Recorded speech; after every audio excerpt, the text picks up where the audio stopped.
জাইমাকে নিয়ে বাজে কথা বলার আগে মনে রাখবেন, সম্মান দেওয়া এবং সম্মান নেওয়া দুটোই শেখার বিষয়। অন্যকে ছোট করলে কেউ বড় হয় না। কারো চরিত্র নিয়ে মন্তব্য করার আগে নিজের ভাষাটা ঠিক করুন। জাইমা কারো ক্ষতি করেনি, তাই তাকে নিয়ে অপমানজনক কথা বলা সকলে মিলে পরিহাস করুন।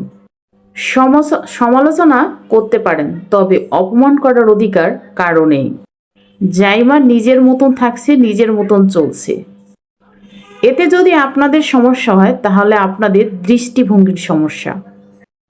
যারা পিছনে কথা বলে তাদের সামনে দাঁড়াতে পারে না। জাইমা রহমান নিজের সম্মান নিয়ে বাঁচতে জানে। একজন মেয়েকে ছোট করা খুব সহজ, তবে তাকে সম্মান দেওয়া বড় মানুষের কাজ। জাইমা রহমান কিন্তু সম্মানের যোগ্য। সে কঠিন তবে ভদ্র। জাইমা রহমানকে নিয়ে বাজে মন্তব্য করা সকলে মিলে বন্ধ করুন। মতামত দিতে পারেন, তবে অসম্মান মেনে নেওয়া হবে না। তবে আমি মনে করি কিছু কিছু আমাদের বাংলাদেশি কুৎসিত মানুষগুলো আছে, তারাই এই সব সমালোচনা করতে ভীষণ পছন্দ করে। কারণ এরা যদি অন্যের সমালোচনা না করে তাহলে এরা ভাত কখনো হজম করতে পারবে না।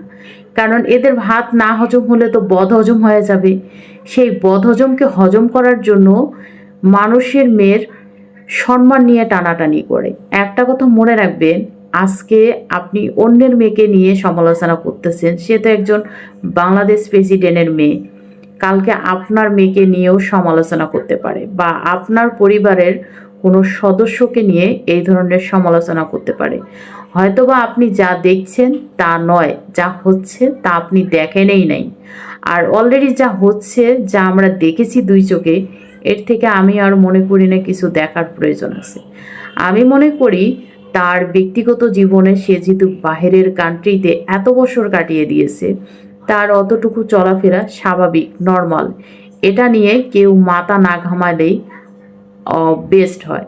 আমি দৃষ্টি আকর্ষণ করছি বাংলাদেশ যারা জনগণ আছে তাদেরকে আমি দৃষ্টি আকর্ষণ করছি। আমি মনে করি আপনারা যদি অন্যের মেয়েকে সম্মান দিতে জানেন, কদর করতে জানেন, রেসপেক্ট করতে জানেন, তাহলে আপনারও সন্তানের অন্য কেউ রেসপেক্ট করবে, সম্মান করবে, ইজ্জত দিবে এবং ইজ্জত দিয়ে কথা বলবে। কারণ সম্মান দিলে সম্মান পাওয়া যায়। আপনি যদি মানুষকে সম্মান না দেন, তুচ্ছ তাচ্ছিল্য করেন, আপনি কখনো কারো কাছে সম্মানের আশা করবেন না। যেমন করনি তেমন ভরণী। আপনি যেমন করবেন ঠিক তেমনটাই ফেরত পাবেন সুদে আসলে।